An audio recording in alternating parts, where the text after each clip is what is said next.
哎，虚主，嘿，这师傅又不在，你在这卖什么力气呢？啊，嘿，你看到那今日乔峰与慕容复的比试了吗？啊，我跟你说啊，你看了也白看，就你这呆瓜，你就是看到下辈子也碰不到人家一根手指头。知道为什么吗？因为你傻，因为你笨，因为你不会诵经，因为你是个呆瓜。你们说是不是啊？是啊，没错。师傅说，见贤思齐，才能有境界。虽然现在这两位施主英雄盖世，想来他们应该也是从最基础的武功上学起的。我虽然笨，但笨鸟可以先飞，我应该更加努力才是。人家20出头就已经闯出了名号，你看你还在那儿扫地呢。师兄，扫地也没有什么不好啊。师父不是说过，只要用心，吃饭是修行，行路也是修行，这扫地亦是修行啊。你说什么？扫地也是修行？好，你不是扫地吗？那你便好好的扫地，好好的修行。哎，你这单子还真扫啊！阿弥陀佛。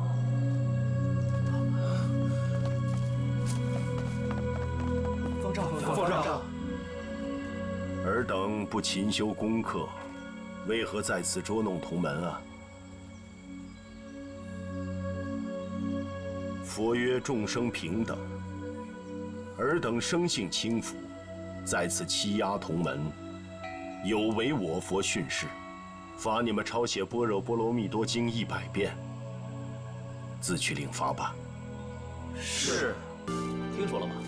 辽人又来进犯了。是啊，没2天的功夫，已经打到雁门关外了。啊！丐帮乔帮主和不少高手都已经赶去帮忙了。玄寂大师在外游猎，已经第一时间赶了过去。玄飞大师也要带着弟子们前去帮忙。今天所讲这经文，你们都听懂了吗？听懂了。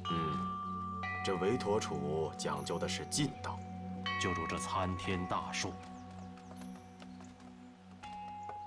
你是慧轮座下的虚竹吧？阿弥陀佛。太师说，弟子虚竹想和太师叔一起去雁门关。少林寺这么多师弟们，什么时候轮到你一个扫地的了？就是，这可不是去念经化缘，就你那点武功，去那干什么？我能干什么就干什么，哪怕是搬运东西、劈柴、烧饭都可以的。太师叔，弟子虽然武功低微，但我有力气啊，总是能帮上点忙的。阿弥陀佛，众生皆有佛性，草木亦有佛性，此所谓诸法平等。既然草木与众生并无二致，人与人又何来高下之分？弟子受教。参悟去吧。是。你为何要去雁门关？我经常听我师父说，上天是有好生之德的。弟子这次听说辽兵入侵，一定会生灵涂炭。当日，释迦牟尼佛以身饲护，弟子亦是出家之人，也应当有此觉悟才是。哪怕是尽一些绵薄之力，也总是好的。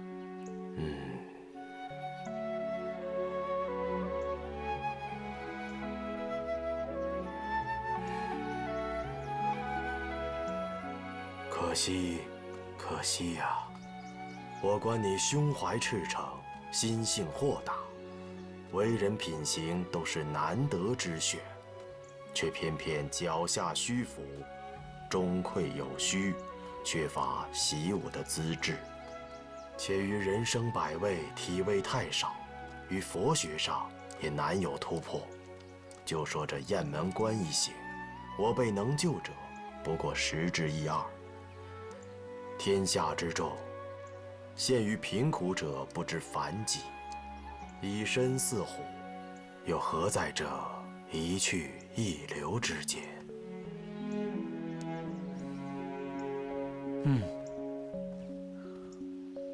弟子明白了。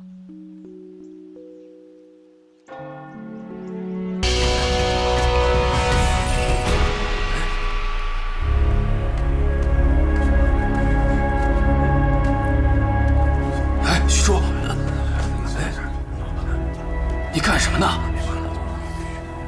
过来，过来！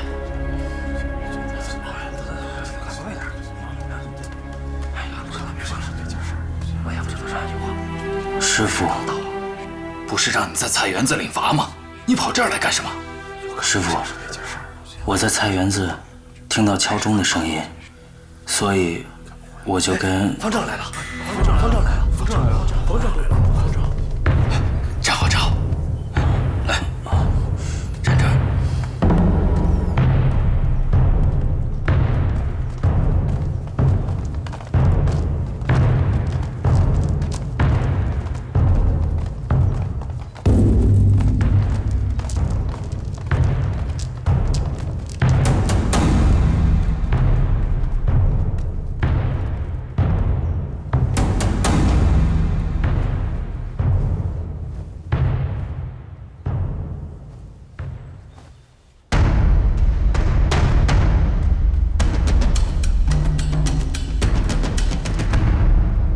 这位是五台山清凉寺方丈神山上人。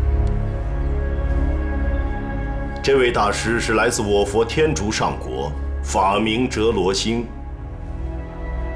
还有河南开封府大相国寺观心大师，江南普渡寺道清大师，长安净影寺荣智大师。大家参见了。几位大师今日同时降临，实是我寺荣光。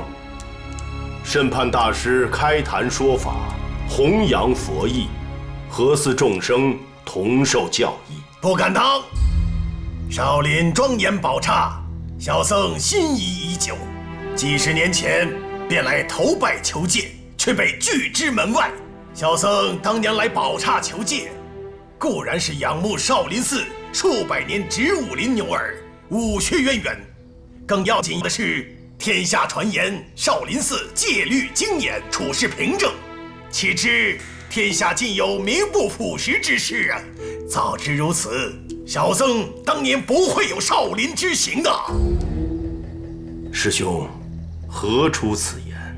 少林寺一非官府，二非道寨，何以擅自扣押外人，不许离去？请问方丈，少林寺犯下这等残凶霸道的行径，还能称得上佛门善地4个字吗？上人指摘敝寺强凶霸道，这未免严重了。这位哲罗星师兄的师弟波罗星大师，可是给贵寺扣押在内。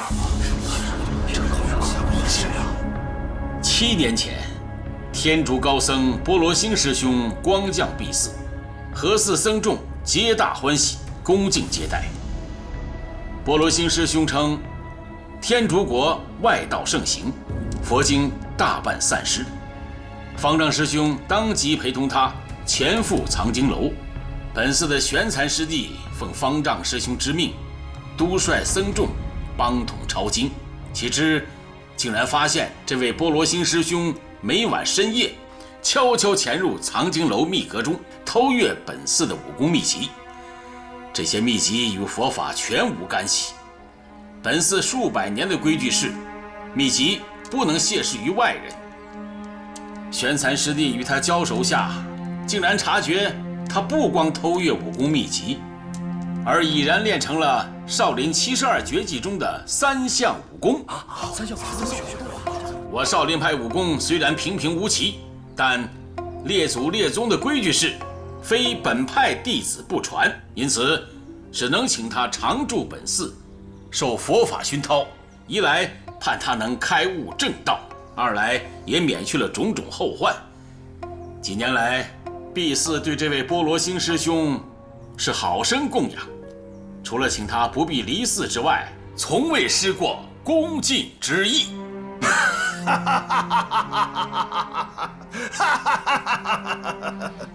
武功高下，全凭个人修为，拳经剑谱之类实属次要。要是有哪一位英雄好汉能到我清凉寺中盗走了敝寺的拳经剑谱，老衲除了自认无能，无话可说。好，人家瞧一瞧你的拳经剑谱、武学法门，还能将人家关上一辈子啊！这简直岂有此理吧！倘若这些武功典籍平平无奇，公诸于世，又有何碍？但毕泗的拳法剑经内容精微，武林中素有钦仰。倘若如果有外人把它盗去，公诸于外，辗转落入那些狂妄自大、心胸狭隘之辈手中，那将是祸害无穷，绝非是武林之福啊！这罗星万里东来，难道方丈连他和师兄弟相会也是不许吗？今时二位步步紧逼，老衲若不肯让波罗星师兄出现，好像是少林寺理亏了。有请波罗星师兄。有请波罗星师兄，有请波罗星师兄。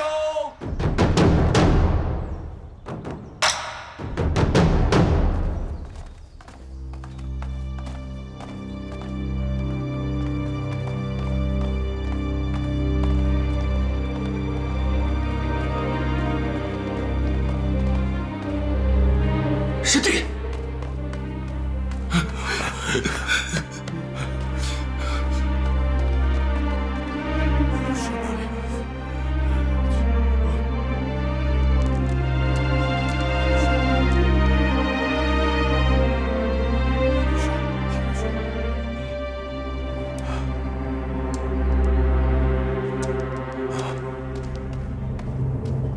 少林寺方丈说假话，波罗星根本没有偷武功书，他只看了佛家书。波罗星师兄，你若撒谎，就不怕堕阿鼻地狱吗？我绝不撒谎。我少林派的大金刚拳法，你偷看过没有？没有，我只借看了部《金刚经》。我少林派的般若掌法，你偷看过没有？没有，我只借看了小品般若经。那么我少林派的摩诃指诀，难道你也没有偷看过吗？那日我玄残师弟遇到你的时候，你不正是偷了这个指诀，从藏经阁溜出来吗？小僧只借过一部《摩诃僧之律》。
小僧无礼，恕罪责个，还请几位师兄主持公道。适才波罗星所使的3招，第1招似乎是般若掌法中的天衣无缝，第2招似乎是摩诃指中的以逸待劳，第3招是大金刚拳的七星聚会。正是。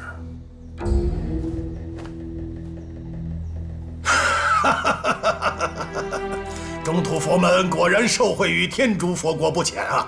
当年达摩祖师携天竺武技东来，传入少林，东西为一，万法同源，可以说是武学中的无分别境界了。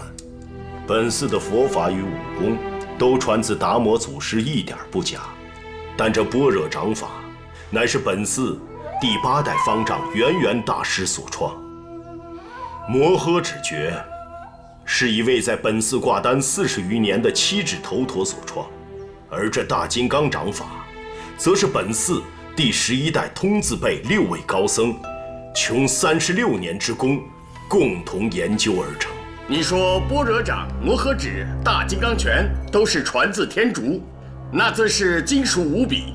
此事真假极易明白。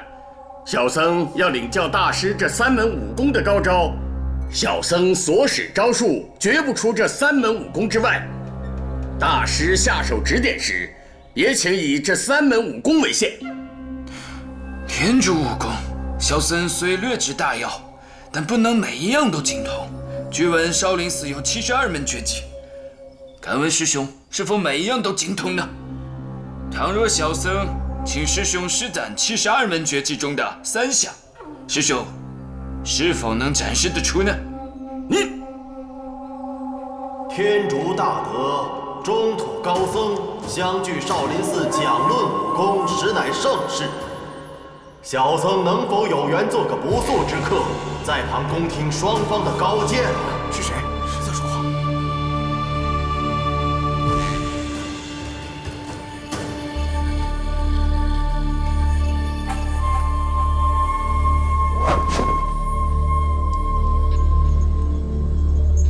既是佛门同道，便请光临吧。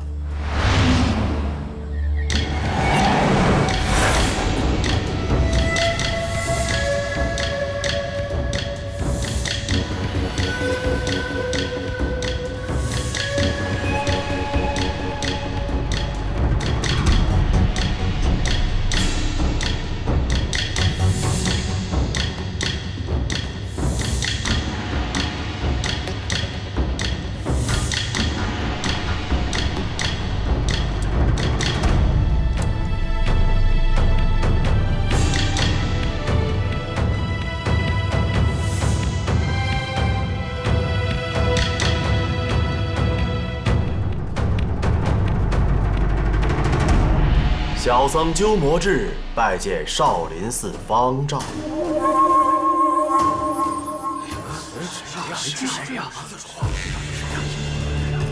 阿弥陀佛，原来是吐蕃国师到了。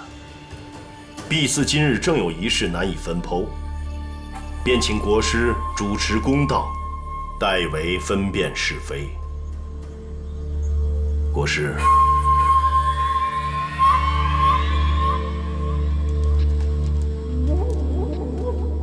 方丈要小僧来主持公道，万万不敢。不过，刚才我在山门之外，听到哲罗星大师和玄残大师对武学的争论，小僧倒是觉得你们2位所说的都有不对之处。敬请国师指点开示。哲罗星师兄，你刚才说少林寺的72绝学，似乎没有人可以门门精通，此话差矣。而师兄，你刚才说的摩诃指、般若掌和大金刚拳，乃是贵寺的秘不外传的绝学，除了少林寺嫡传弟子之外，外人不可能知晓。这句话也不对。据国师所言，有人以一身而能兼通敝派72门绝技。不错。敢问这位大英雄是谁？英雄嘛，倒是愧不敢当啊。便是国师。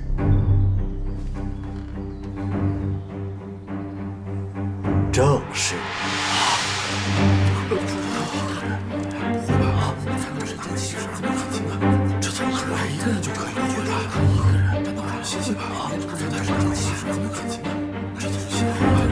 国师并非我少林派中人，然则摩诃指、般若掌、大金刚拳等几项功夫，却也精通吗？那就请诸位大师多多指点。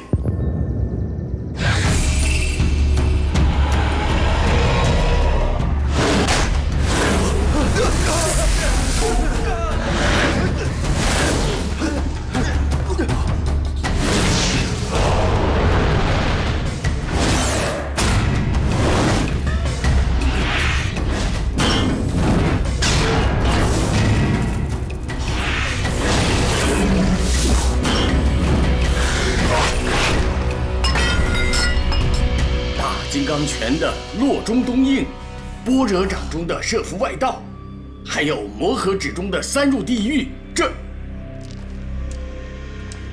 国师神技，令小僧大开眼界，佩服佩服。老衲数十年苦学，方知天外有天，人上有人。波罗星师兄，少林寺潜水难养蛟龙，伏伯之地留不住侠客，你请自便吧。且慢！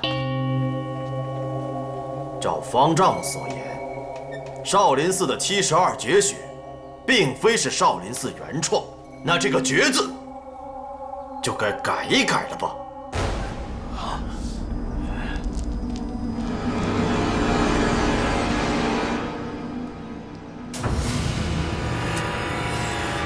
但是师父，这鸠摩智他武功是高，但是他用的不是我们少林寺的武功。瞎说！方丈都没有异议，你如何敢说这样的话？鸠摩智国师连使的3门绝技，你连学都没有学过，又怎知他不是我少林武功？愚蠢！愚蠢！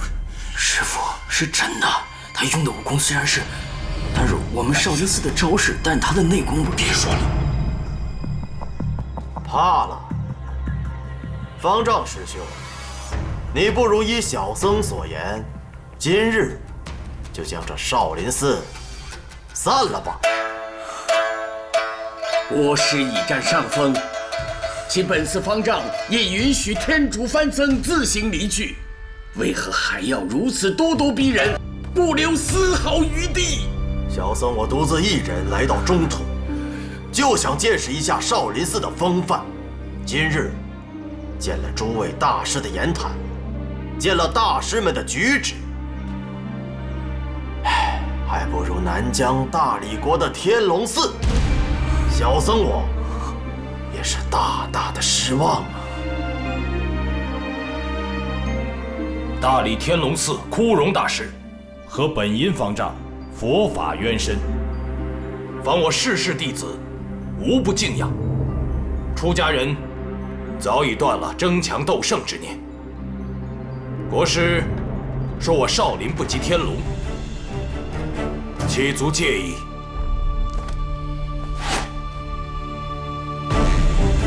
早就听闻玄度大师的拈花指练得出神入化，若今日能够得戒，那也是3生有幸了。太师傅！太师傅！太师傅！怎么样？你没事吧？没事吧？怎么样？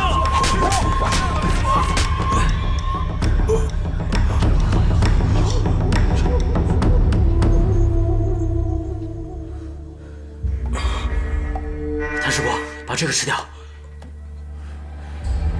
太师伯，千万不要用功，这样伤口会流血的。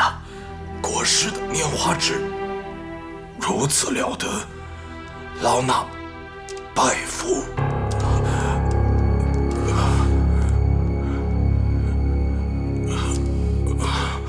太师伯，这个人用的不是拈花指，也用的不是我们佛门的武功。虚竹，别瞎说。你说小僧我用的这拈花指不是佛门武功，那你把少林寺的绝学置于何处呢？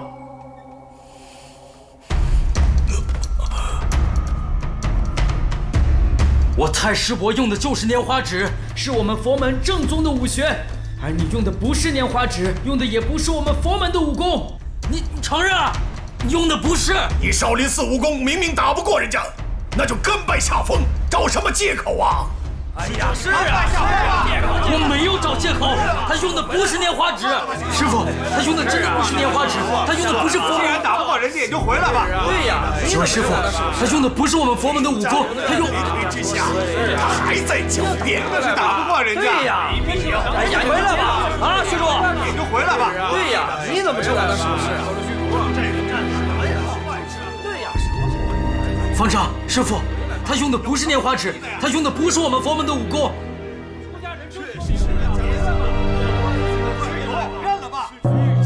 太师伯，回来吧。的用的不是佛门的武功，不是佛门武功啊，谭师伯！哎，你们听我说，他真的用的不是少林的武功啊！你们怎么就不相信我呢？他真的用的不是莲花指，不是少林武功，你们怎么就不相信我呢？真的不是少林武功。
小和尚，功夫不错呀。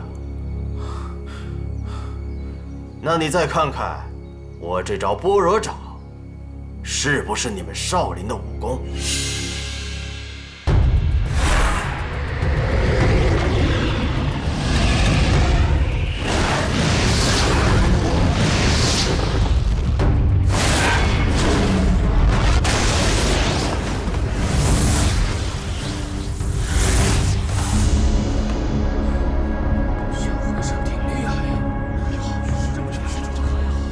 和尚，你用的不是少林寺的武功吧？小和尚使的不是佛门功夫啊！对呀，我到你们少林寺了，就是想领教你们少林寺的功夫，还有一些旁门左道的功夫来和我对招。阿弥陀佛，国师误会了，小僧天资愚钝，入寺后只学了韦陀掌、罗汉拳这种入门级的武功，小僧万万如何，不敢和国师比武，小僧冒昧了。哼，你倒还有自知之明，知道不敌就退下吧。是。虚竹，方丈师傅，你是本寺第3代传人，国师万里远来，良机难逢，你便以少林寺罗汉拳与韦陀掌的功夫，请国师指点几招吧。方丈怎么让他去啊？他是一个想怎么会让他去？你怎么让他去？什么都没用，少林这边是，他行吗？是。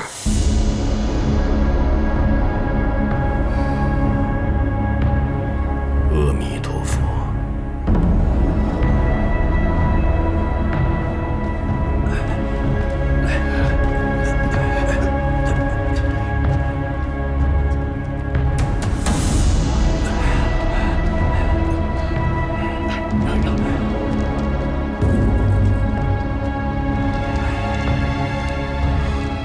虚竹会不会被打死啊？看吧。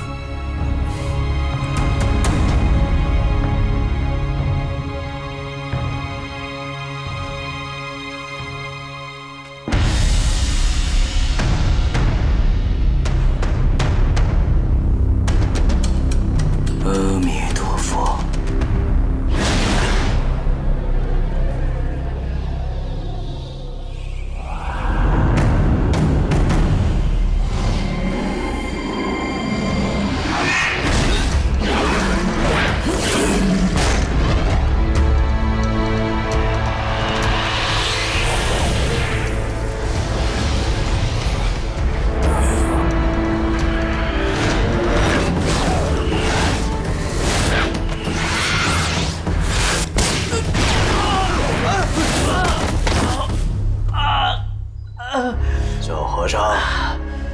这下服了吧？施主，没事吧？施主，你怎么样了？没事吧，施主？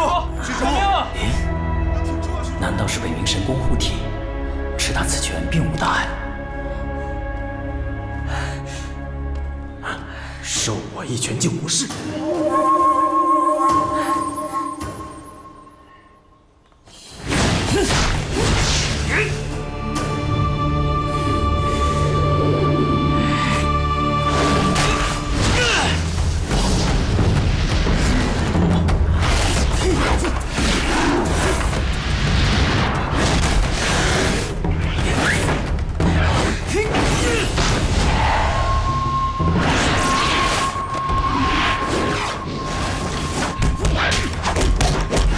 随行退。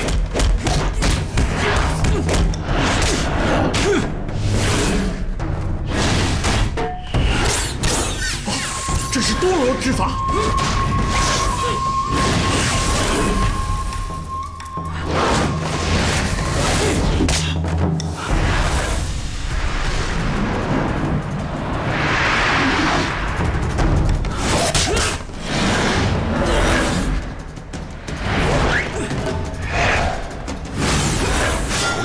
燃木刀法，好快！千手如来掌，真是厉害呀！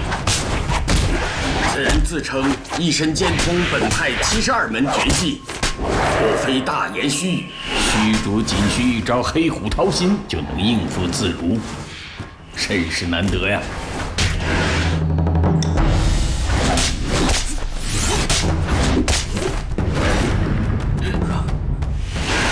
罗汉堂的菠萝蜜手，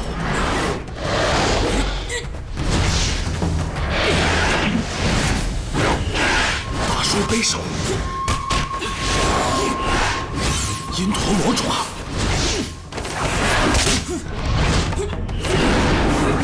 少林武学果然浩瀚如烟，高深精妙。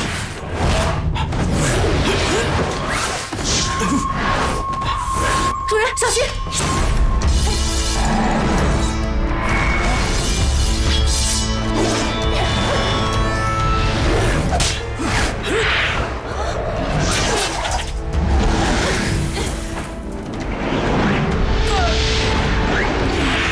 修炼上他！是。怎么回事啊？是谁呀？不知道。你们怎么来了？你们怎么这身打扮？主人，是他主人，为什么怎么回事啊？谁这是谁呀？主人，对呀，这是主人。少林寺不光以众欺寡，而且还暗藏春色。春色啊？哪来的春色？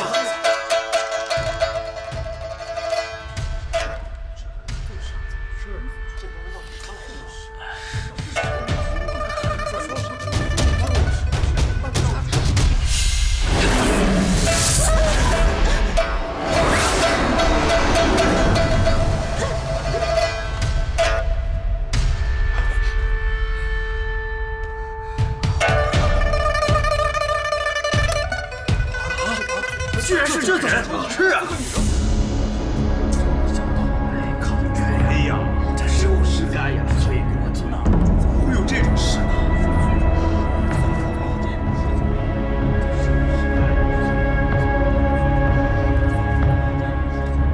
列位师兄，还是先请示斋饭吧，再做论处。少林寺除玄子辈众位师兄弟外，其余众生各回僧房。虚竹、慧伦，你们留下。4位女施主也稍作等待。是。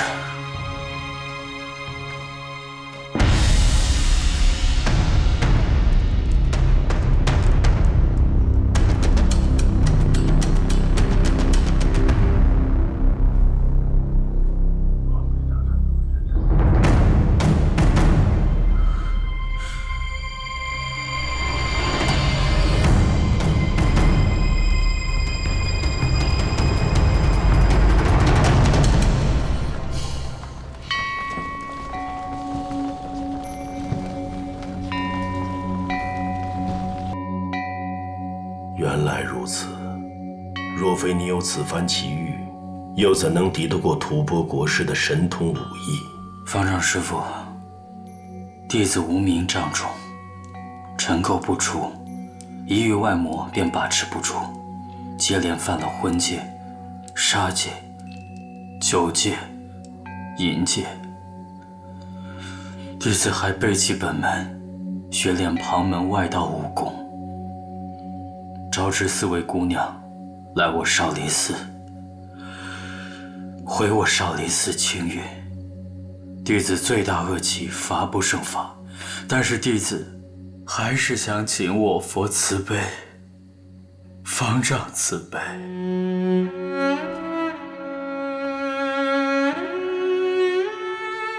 各位师兄师弟，虚竹有此番遭遇，委实大异寻常。事关少林寺千百年的清誉，老衲一人不便擅自做主，邀请众位共同斟酌。启禀方丈，虚竹过失虽大，但功劳却也不小。若不是他出手镇住那番僧，本寺在武林中哪里还有立足之地？那番僧故意败坏我少林声誉，这等奇耻大辱，全仗虚竹一人挽救。依小僧之见，命他忏悔前非，抵消罪业，然后在达摩院中精研武技，此后不得出寺，不得过问外物，也就是了。以他武功造诣，这达摩院也是去得，但他所学乃旁门武功，少林寺达摩院能否容下这旁门高手？玄才师弟可曾细想过此节啊？以师兄之见，那便如何？虚竹有功有过，有功当奖，有过当罚。那4位姑娘来到本寺乔装为僧，并非虚竹授意。咱们坦诚向鸠摩智及神山诸位说明真相，他们信也好，不信也罢，我们无愧于心，更不必理会旁人妄加猜测。但虚竹他背弃本门，另学旁门武功，这少林寺只怕是再也容不了他。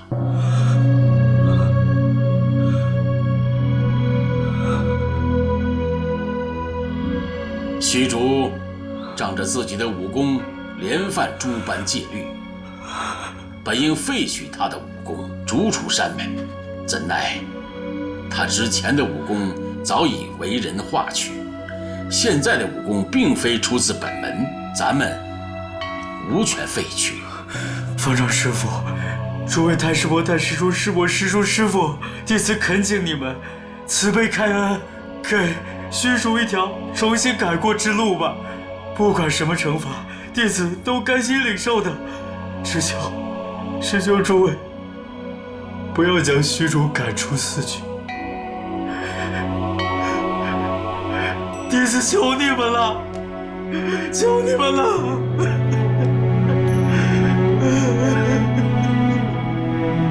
求你们了！虚竹，方丈，且听老僧一言。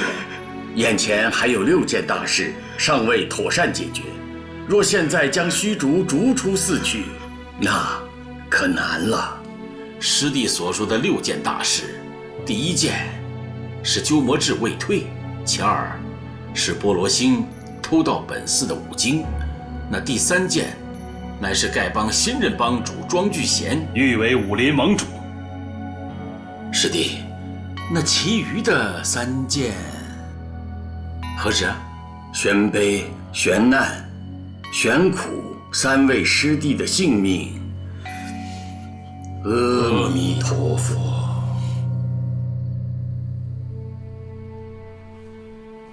老衲只为本寺方丈，于此6件大事，无1件能善为料理，为师汗颜。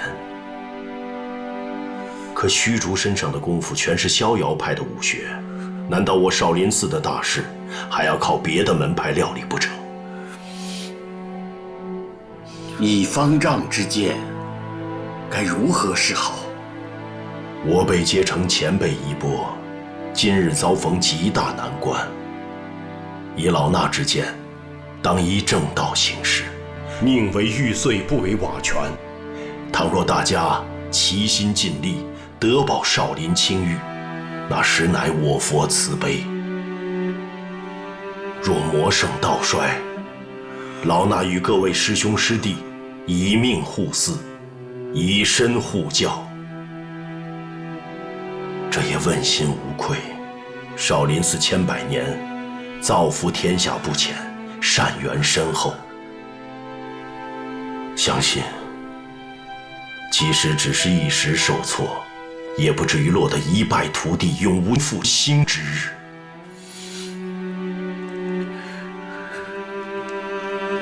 方丈高见，愿遵法旨。玄寂师弟，明日一早，你来执行本寺戒律，给大家一个交代。是。玄残师弟，烦请你通知吐蕃国师与众位高僧，明日请他们到演武阁来，做个见证。是。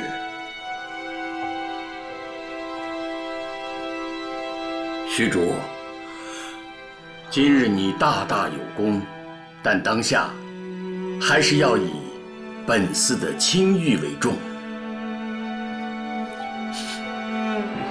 请方丈师父，诸位太师伯、太师叔放心，明日我绝不让外人看到我有为所乞怜之相，让他们外人看不起我佛门弟子。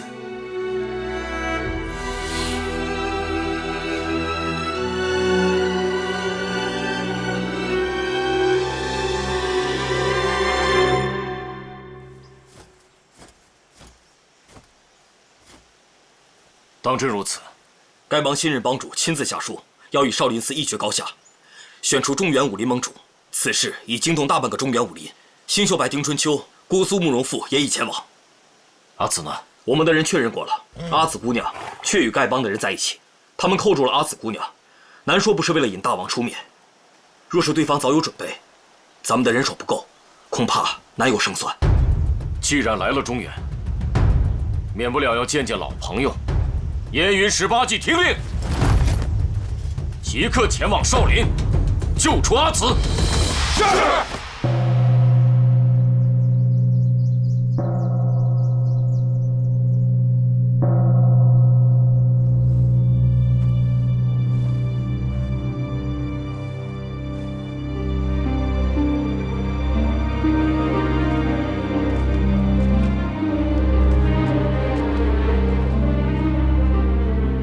国师，列位师兄师弟，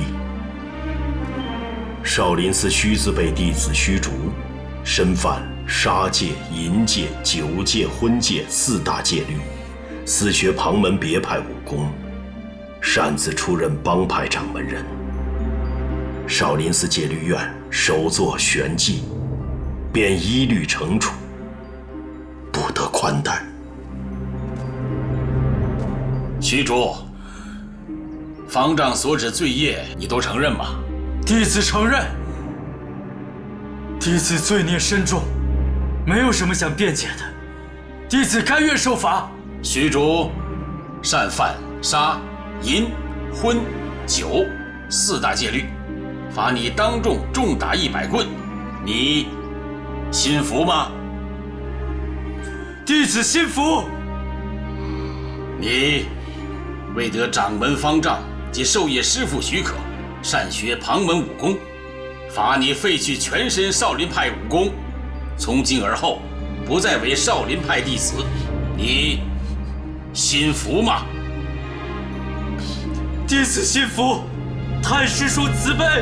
可惜，可惜。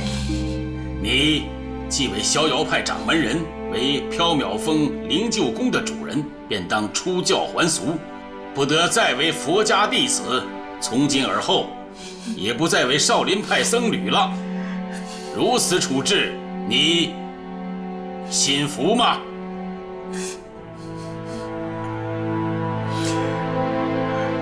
少林寺方丈大师已赐。诸位太师伯、段师叔，诸位师伯、师叔、师父，你们个个对弟子恩重如山，弟子不孝，有负诸位教诲。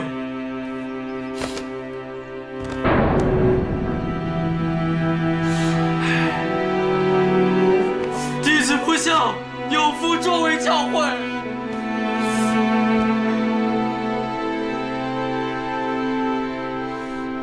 弟子不孝，有负诸位教诲。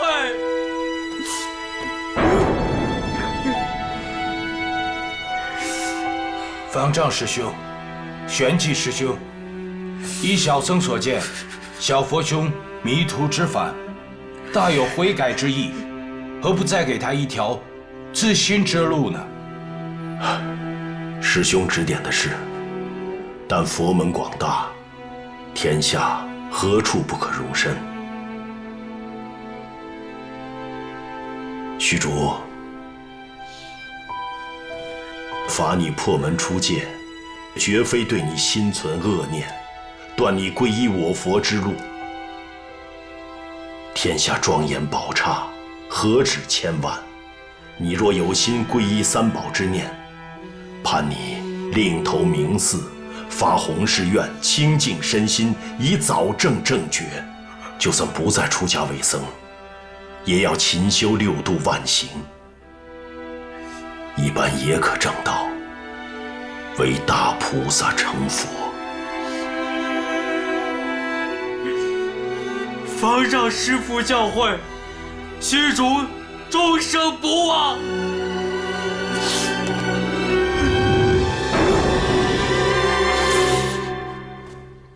慧伦，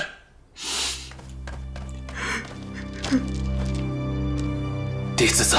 你身为虚竹业师，平日惰于教诲，以致今日之祸，罚你受杖30棍，入戒律院面壁忏悔3年，你可心服啊？弟子心服。太师伯，弟子想替师父受这30杖责。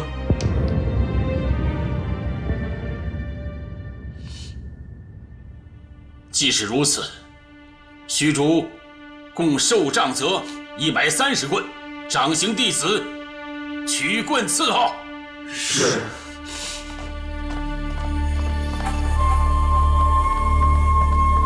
启禀方丈，启禀方丈，各路英雄拜山求见。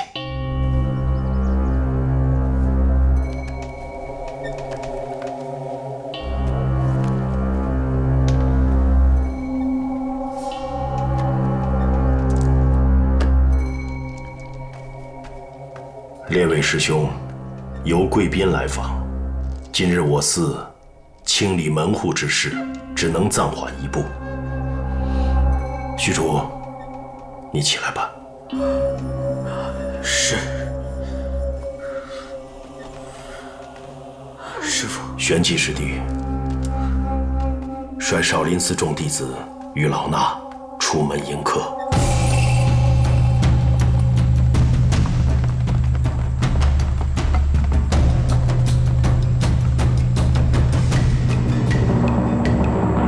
段王爷，玄慈方丈，别来无恙啊！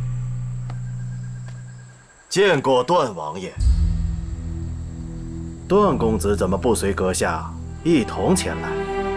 哼，犬子不知身在何处，说不定还像上回一般，落入了奸人恶僧之手。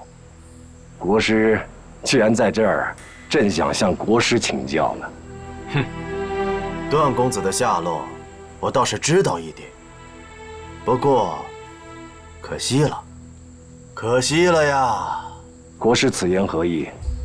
小僧初见公子，见他头角峥嵘，乃你们山南万千生灵之福。谁知道，他看上了一个貌美的姑娘，从此以后，这位姑娘往东，他便往东；这位姑娘往西，她便往西，什么雄心抱负，都消耗殆尽了，岂不是可惜之至吗？不过这也是你们大理段氏家风深厚，虎父无犬子啊。是啊，说的有道理。这不孝子，总有些不循常规之礼。不知他现在身在何处？国师如果知道他的下落，还请明示。大王爷，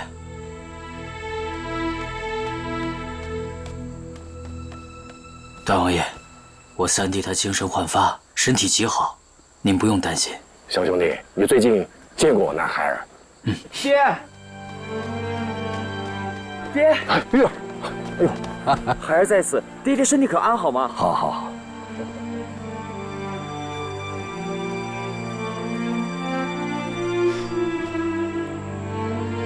二哥，哎，你情有所钟，怎么又到山河上了？既然段公子在这里，那慕容施主和王姑娘也定然在附近。慕容施主，既然已经到达山门，为何不进寺参拜呢？哪儿啊？在这来了吗？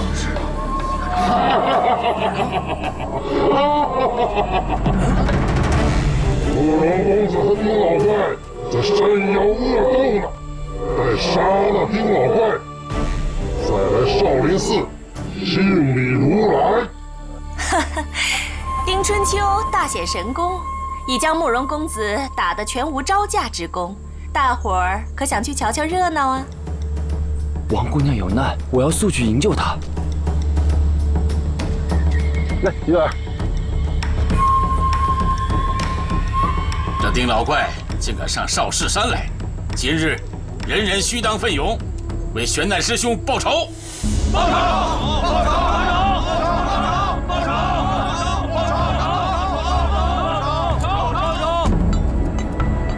原来是客，咱们应该先礼而后兵。众位朋友，随老衲一起去瞧瞧星宿派和慕容氏的高招如何？好，正好。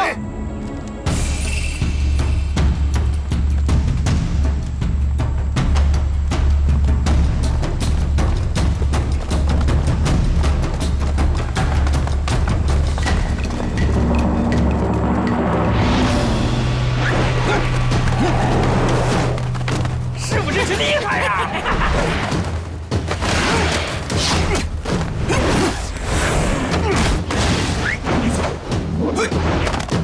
快，再来了！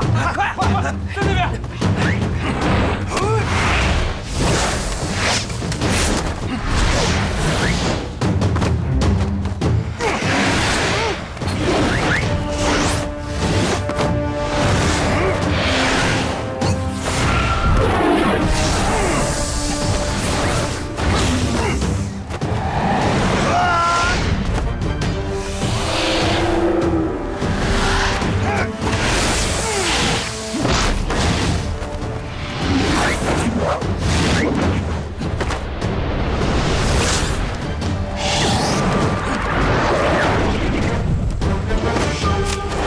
星宿老仙，法力无边，神通广大，法定中原。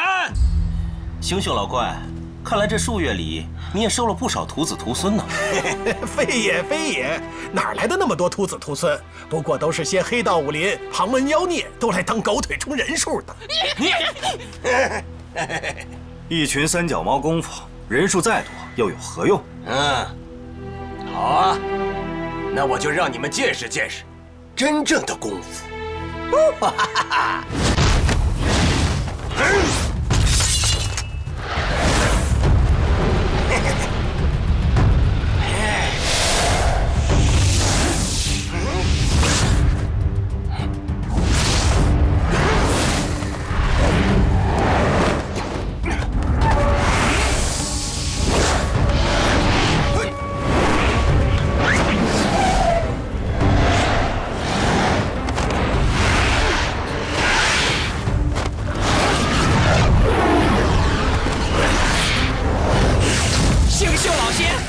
亲自应战，自然是百战百胜啊！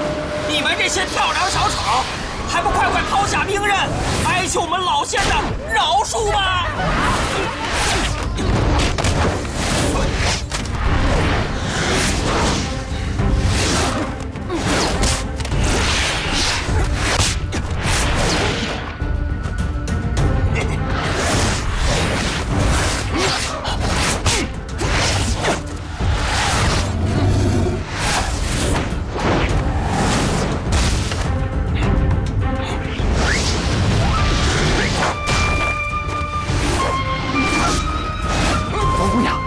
秦氏兄弟，我陪你出去吧。啊！我又没有受伤，又没有被人点中穴道，而且我表哥武功高强，护我绰绰有余。段公子，你还是请回吧。啊！哎呀，那不成，那不成，那万一一会儿有凶险呢？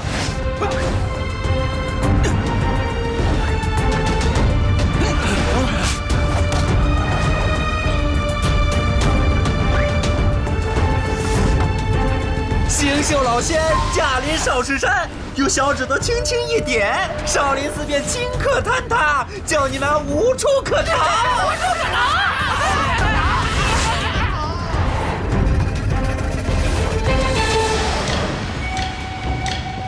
师傅，我来帮你按。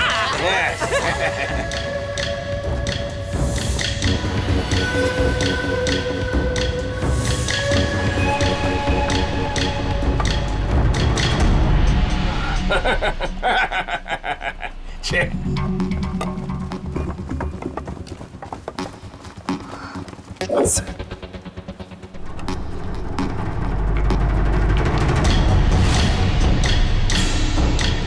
想必是丐帮帮主庄聚贤吧？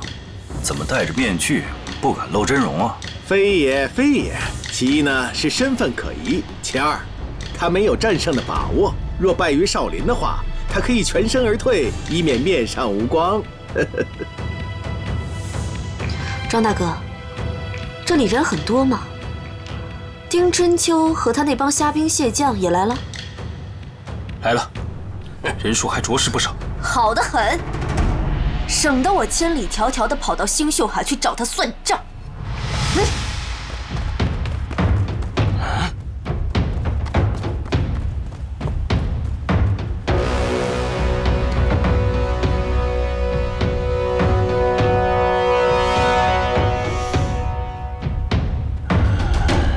阿死无定的眼睛怎么了？何时成了星宿派的掌门了？我这个女儿出于丁春秋的门下，刁钻古怪，顽劣无比。她武功平平，却也双目失明了。她居然敢反徒为师，去捋丁春秋的虎穴，此事只怕难以收场。就咱们这几个人，实在难以和星宿派相抗衡啊。这星宿派人多势众啊，我们难以硬抗。若是到了无法收拾的地步，只能够趁乱冲杀一番，护着他先行离开。胡混冒充，好不要脸！星宿派掌门乃是丁老仙，哪儿轮到什么姓段的来做掌门？快站出来，靠我打碎他！对，打碎他！碎啥老成？你有本事站出来呀！哼！星宿派弟子听命，本门规矩，掌门人之位，有能力者居之。谁的武功最高，谁就是掌门。半年之前，我与丁春秋一战，我把他打的是落花流水，他跪在地上向我磕了18个响头，双手奉上了掌门人之位。怎么，他没有告诉你们吗？没有。丁春秋啊，你身为本门本派的大弟子，怎么能够做出这么胆大妄为的事情？你这简直就是欺师灭祖，隐瞒大家呀！不过是个16、17岁的幼女，双眼又盲了，怎么能做星宿派的掌门呢？这丁老贼何等难缠，又怎会输给他呢？哎呀，小阿紫啊，这个本派掌门人之位，有能力者居之，此话不假。只是你觊觎掌门大位的话，要有真实的功夫。怎么样？你就接我3招如何？嘿嘿嘿，走人！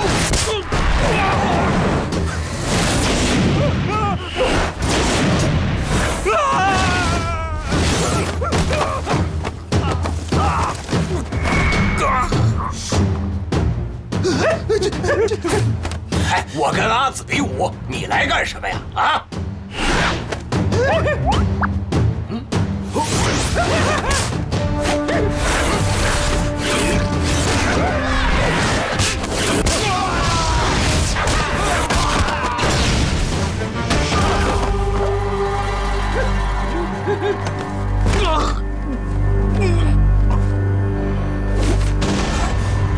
哎，你怎么会我们星宿派的腐蚀毒啊？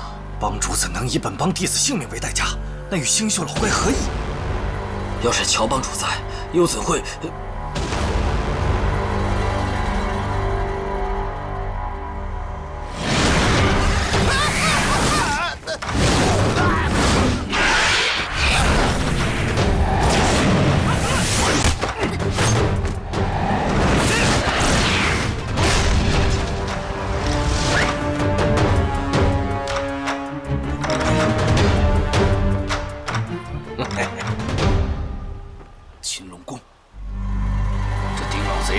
相距6、7丈远，怎能一招手便把那姑娘擒了过去？这空灵，可不，他手中有暗器。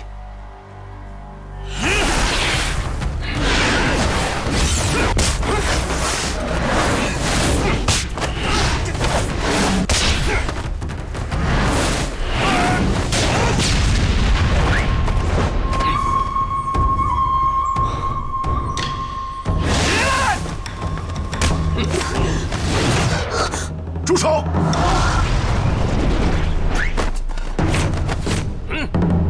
不，你快把段姑娘放开！你快放开她！哦，原来你这小子被这臭美娘给迷住了。妙哉妙哉，再好不过了。哎，你是不准备她死吧？你快把她放开！我凭什么要放她？她是本派的叛徒，目无尊长。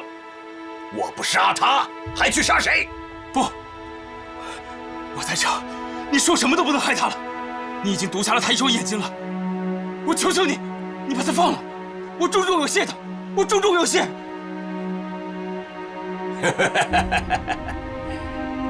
要我饶他一命，也好，不过你得替我做几件事儿。依的，100件、1000件，哪怕1万件，我都依你。好，第一件事情，立即拜我为师，从此成为星宿派的弟子。师傅在上，跪了！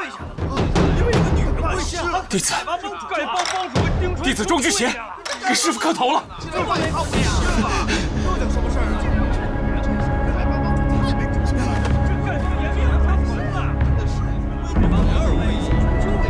师傅，你快把他放了吧！啊，放了他！哼，这臭婆娘胆大妄为，我为什么要放她？当然，你要是将功赎罪，替我做几件事情。师傅，你说要弟子做什么事情？很简单，去那边，少林派的玄慈方丈，跟他挑战，把他给杀了。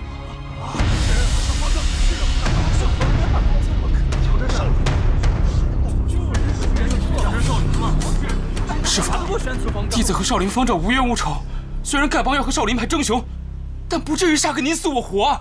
哦，你口口声声拜我为师，却违抗师命，全是虚假的。不，弟子定当尽力而为。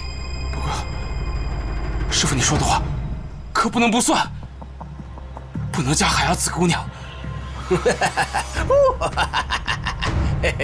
听好了。杀不杀玄慈是你的事儿，杀不杀阿紫，那可在于我。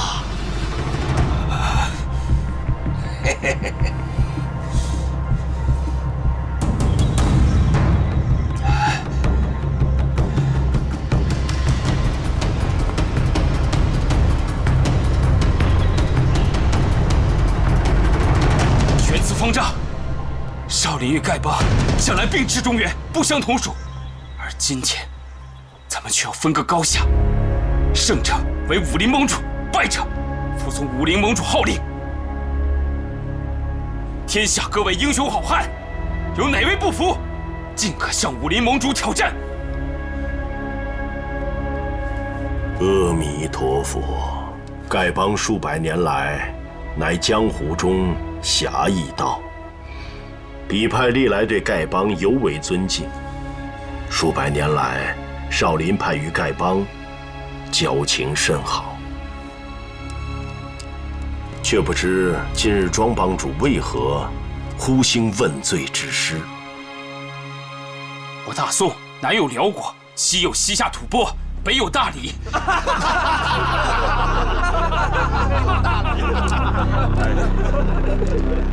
此人竟连东南西北都分不清楚。我大宋近年来外患日深，大伙本当齐心合力，共赴奸危。可各门各派、各帮各会却你争我斗，自己人跟自己人打架。契丹人萧峰单枪匹马的一闹，中原豪杰便打了个败仗。又听说西域星宿海的星宿老怪，他是星宿老怪，你就是星宿小妖。星宿老仙，法力无边，神通广大，威震天下。星宿老仙，法力无边，神通广大，威震天下。无知小儿，蠢笨如驴，大胖狗屁，奇丑无比。那你也来一段啊？你也来一段啊？来一段，就是啊。树不要皮，必死无疑；人不要脸，天下无敌。星宿贼驴，没脸没皮，乌合之众，尽放狗屁。正是因为我江湖同道不能齐心合力，以致实受藩帮欺压，我丐帮主张立位武林盟主，大伙儿听奉号令，就算有什么大事发生，也不至于乱成一团了。玄慈方丈，你赞不赞成？庄帮主如此说，倒也言之有理。只是老衲有一事不明，可否请教啊？快说。庄帮主已拜丁先生为师，便算是星宿派门人。星宿派乃西域门派，即使中原武林同道要推举一位盟主，阁下怕也不便参与了吧？方丈所言极是，你是藩帮门派的走狗奴才，岂可妄想做我中原武林的盟主？哎，方丈所言差矣啊！老夫乃是山东曲阜人士，星宿派是居住西域，那也是我暂时的居住之地。要真论起来，少林武功乃是天竺达摩祖师所创，我想，你这少林派才是西域门派吧？天下武功根源难考，本帮庄帮主就是中土人士，本派又是中原门派，自然是中原武林的领袖人物啊。玄慈方丈，今日之事，当以武功强弱定胜负，不以言辞舌辩定输赢。只要你二位首领出来比试一番，高下立判。哎，若是不愿出手，也可以甘拜下风，推举我们庄帮主为武林盟主，那也未尝不可呀。哎，阿弥陀佛。庄帮主既然执意要老衲出手，倘若我坚不肯允，倒好像是对贵派不够尊敬。各位英雄，今日人人亲眼目睹，我少林派绝非要与丐帮争个高低贵下，实在为庄帮主步步紧逼，老衲退无可退，方行此亲者痛，仇者快之事。今日咱们都是见证，少林派丝毫没有理亏之处。比武较量，强存弱亡，说不上谁理亏不理亏，快来动手！好，那老衲今日便以本派的大金刚掌和降魔禅杖，领教一下丐帮的降龙18掌和打狗棒绝技，好让天下武林好汉亲眼目睹丐帮数百年来帮主的嫡传功夫。阿弥陀佛。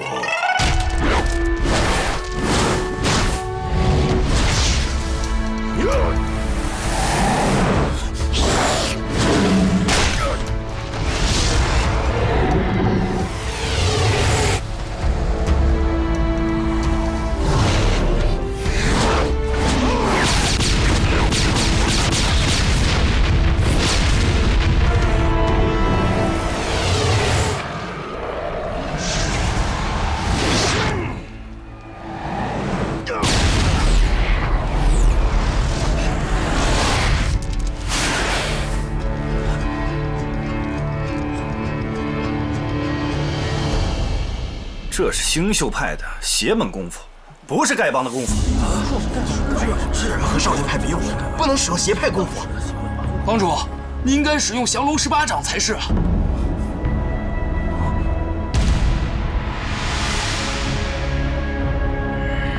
哼，星宿派神功比降龙18掌不知道强到哪儿去，干嘛不使强的，反而使差劲的？哈哈哈哈！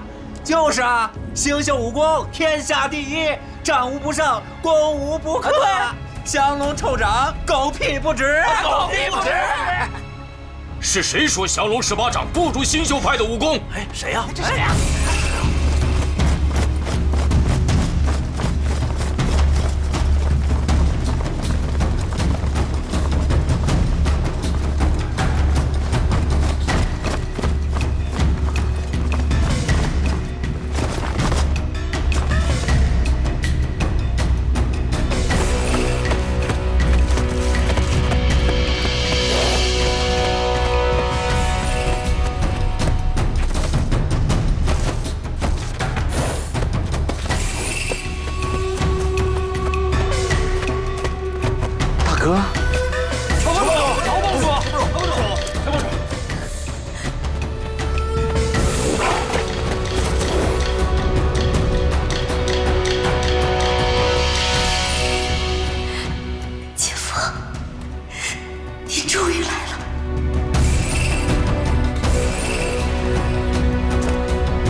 众位兄弟，萧峰已被逐出丐帮，诸位不需再用旧日称呼。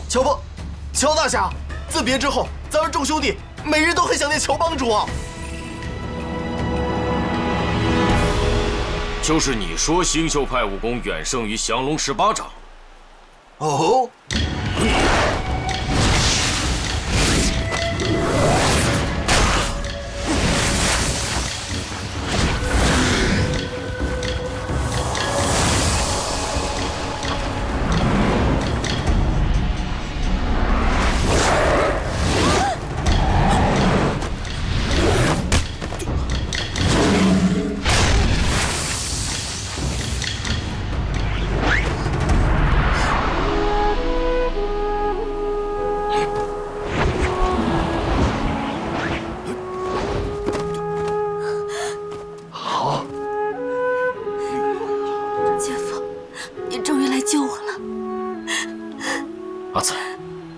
眼睛怎么了？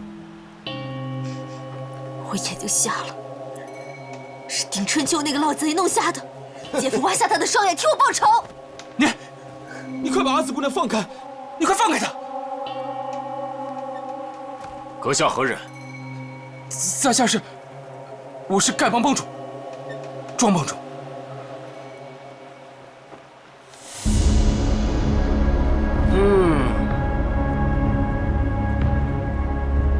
段王爷，令千金在此，交给你了。姐夫！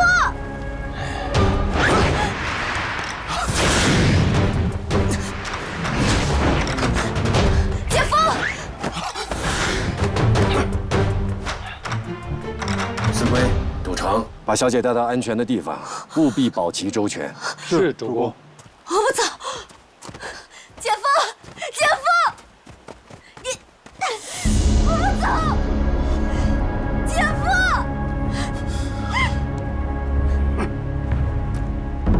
妙计妙计，王姑娘，我，大哥，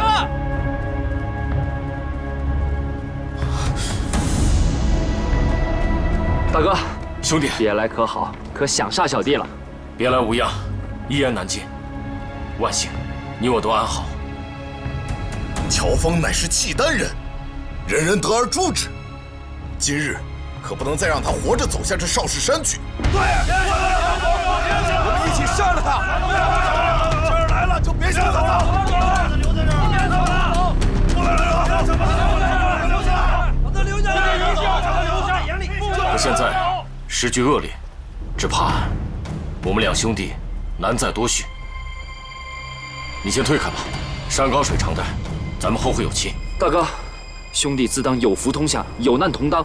今日大哥有难，小弟焉能苟且偷生？萧大侠与我与小女有恩，丹晨，我会设法冲入人群，助他脱险。是。可是对方人多势众，主公又有何妙策脱身？大丈夫恩怨分明，当尽力而为，以死相报。乔峰身负我玄苦师兄命案，罗汉堂弟子把守下山的各主要路口，此事不调查清楚，绝不容他再下少室山。是。公子爷，今日各路群雄齐聚在少室山，你看，我们是帮的少林，还是帮的丐帮呢？我看那丐帮的什么帮主庄聚贤，只是个小人，远不及萧峰豪侠仗义，竟然拜那个丁老贼为师，真的不知羞耻。要不然，我们就相助那少林，灭一灭那小子的威风，让那丁老贼也知道我们的厉害。公子爷意下如何？各位兄长，我们以复兴为第一要务，岂可拘于个人的私怨？萧峰杀师杀父，乃中原武林之公敌，我慕容复又岂能视而不见呢？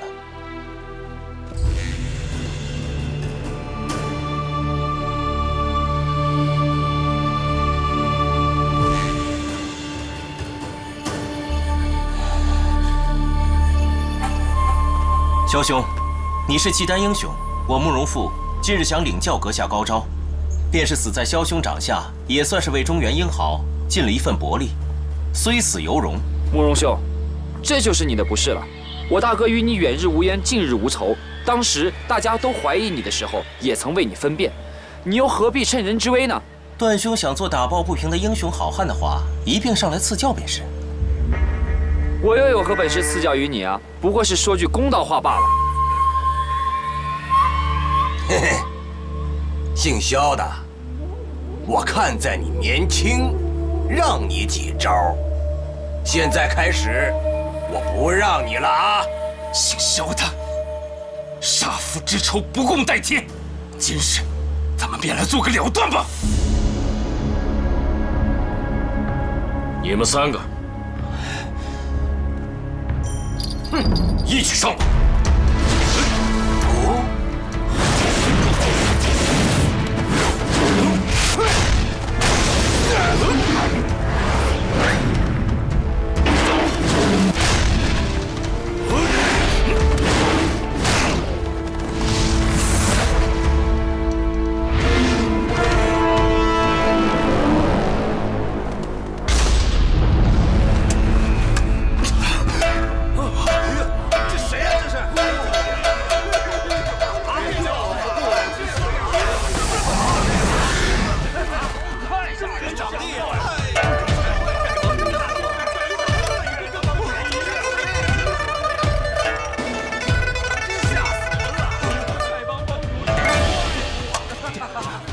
拿酒来！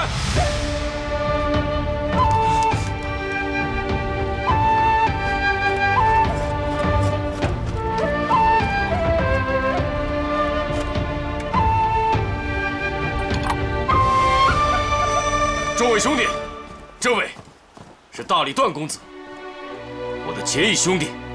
今日我们深陷重围之中，寡不敌众，势难脱身，你我生死与共，生也罢，死也罢，咱们痛痛快快的喝他一场。好，今日必须与大哥好好的喝上一场。大哥，三弟，二哥，三弟，二哥，你们喝酒为什么不叫啊？喝酒。大哥，此人便是我的结拜二哥，他出家之时法号叫做虚竹，我和他结拜的时候，把大哥也一并结拜在内了。二哥，还不赶紧拜见大哥？哦，虚竹，拜见大哥。我这兄弟做事有些痴情，竟将我也结拜在内了。来，快起来！此刻情势凶险，生死就在顷刻。这位兄弟敢挺身而出，定是重义轻生的好汉子。能结交此英雄好汉，不枉了。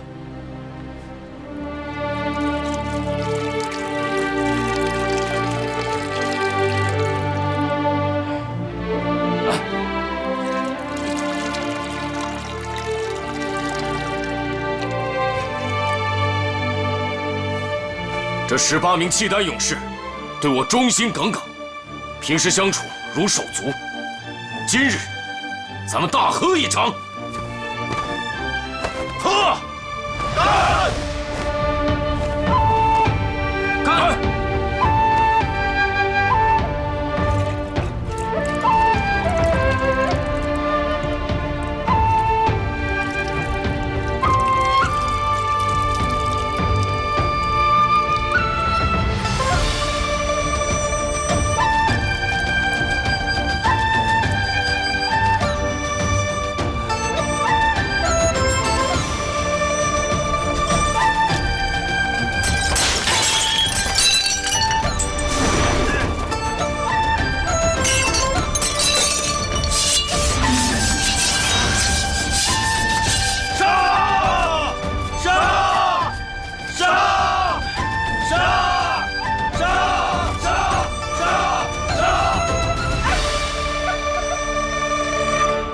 大哥，丁春秋就交给我吧，我跟他有好多账要算。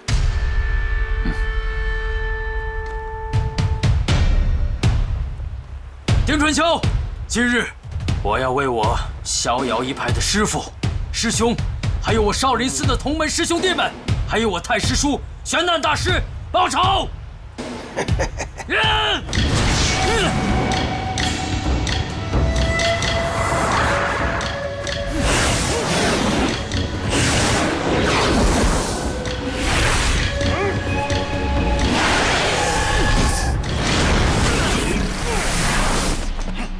想不到二弟的武功如此了得。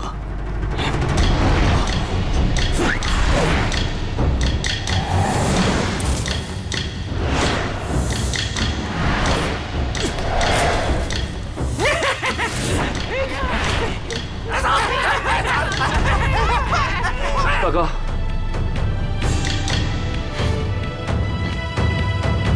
，18旗听令，保护段公子。是。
我口口声声说要和两位哥哥同患难，事到临头却躲在这里受人保护，算什么义气？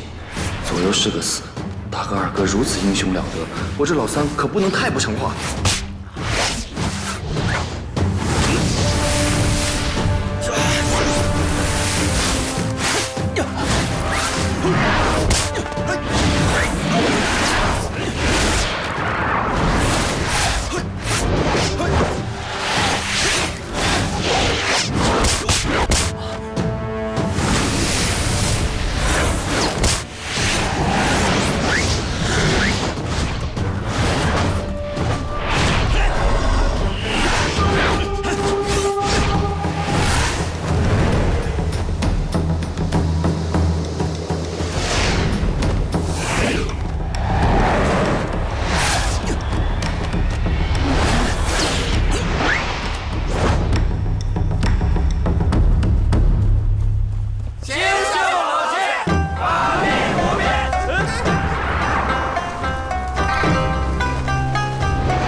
于婆婆，你们怎么来了？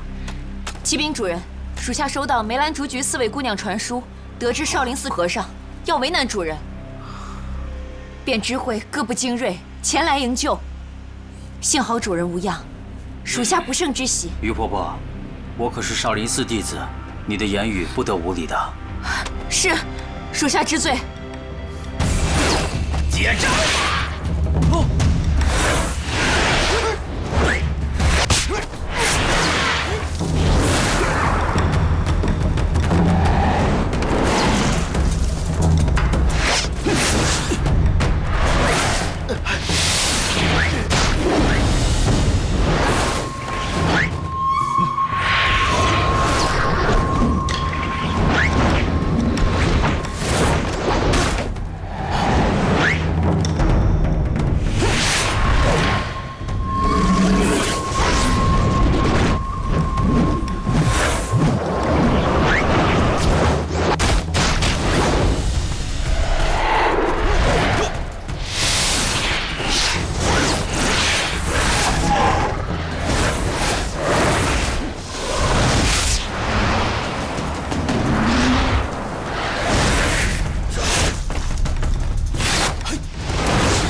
要死要活，死有什么好？当然是活着有滋味了。别杀我师傅！打他如同打我元老！啊！书生木儿，表哥小心，大理段氏阴阳术不可轻敌。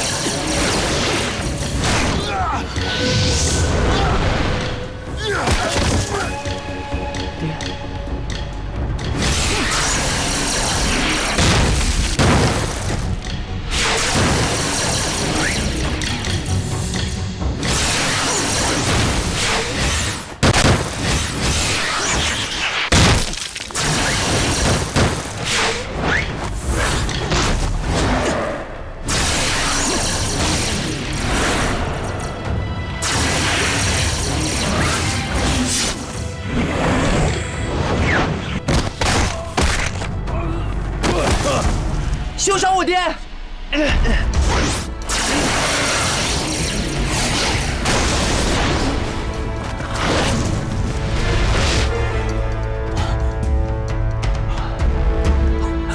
这招是六脉神剑。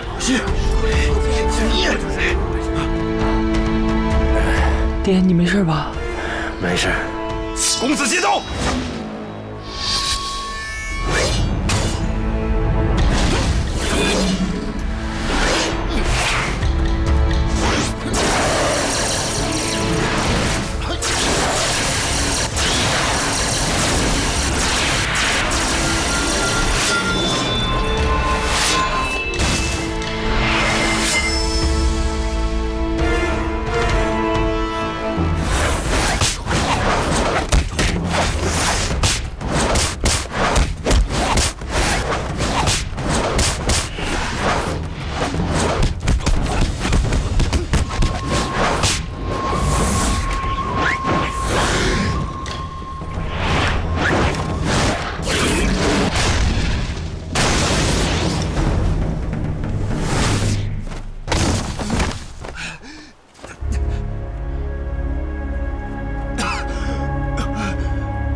丐帮向来以人侠为先，你身为一帮之主，竟与这些星宿派的妖人同流合污，辱没了丐帮数百年侠义的美名。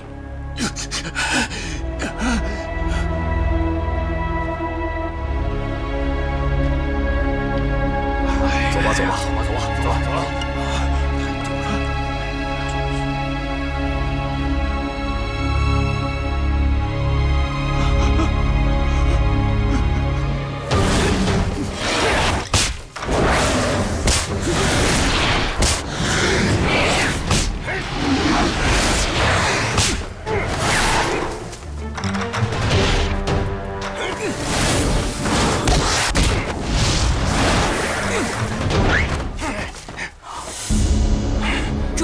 赶紧给他几片生死符，让他知道厉害。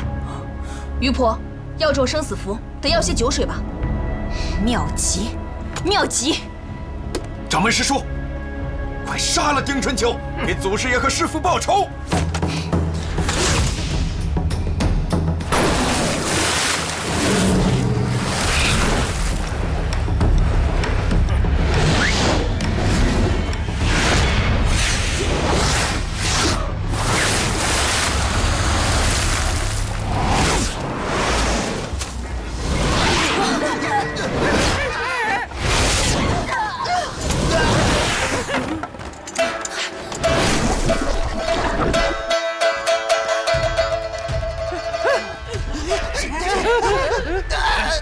师叔，快取解药！这毒药好生厉害。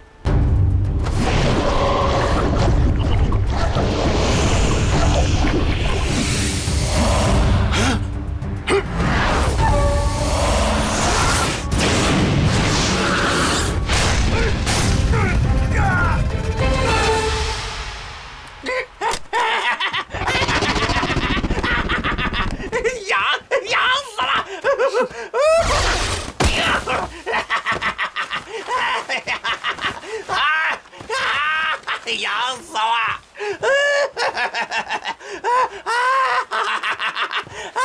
星宿老怪，赶紧交出解药，否则叫你永远都解不了这生死符。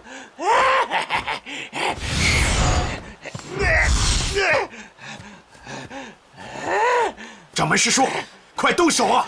师门之仇，焉可不报？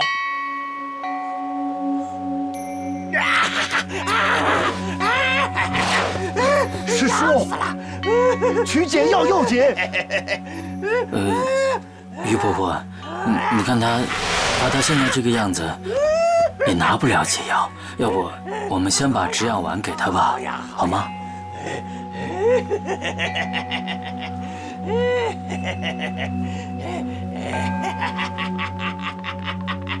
这半粒解药可以解你3日之痒，3日之后奇痒复发，我主人是否还会给你解药，就要看你乖不乖了。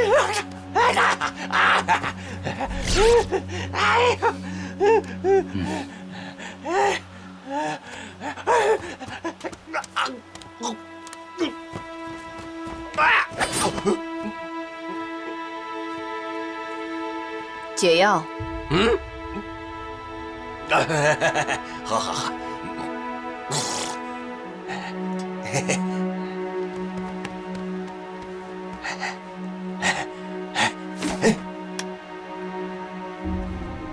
这个红的是外涂的啊，白的是内服。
段兄，你这招恶狗吃屎是大理段氏的独门绝技吧？不是。公子接笔。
三弟，你6种剑法起始，转换之时中间会有空隙，不妨只使用1种剑法试试。多谢大哥。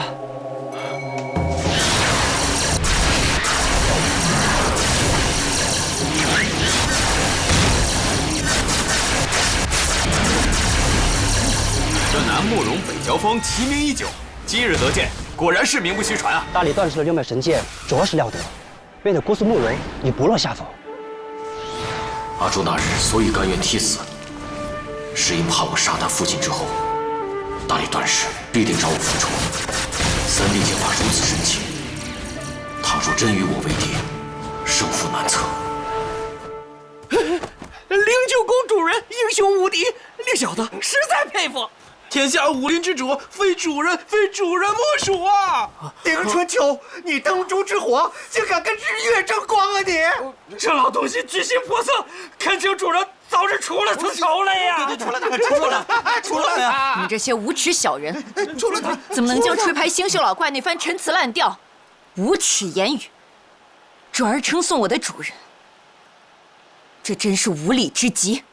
是，小的呢，给您换个花样。保管各位仙姑满意，各位仙姑貌美如花，胜过西施，胜过杨贵妃呀！混账！胜过西施，各位仙姑败家无耻小人，把他们都带下去。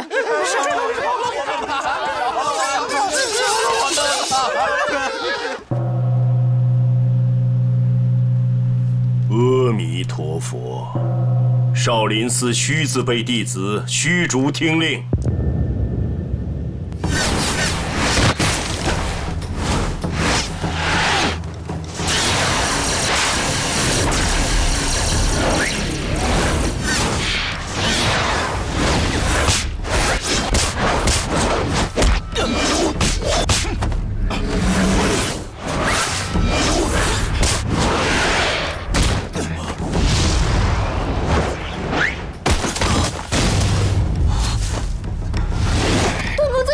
情。我是你心中所念，只有你表哥一人。段某敬你，爱你，绝不愿令你伤心难过。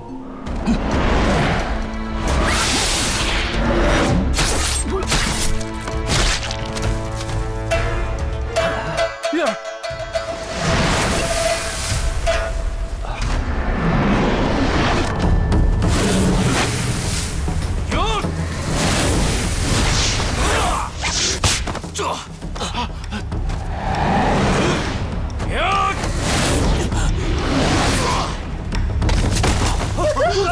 公子，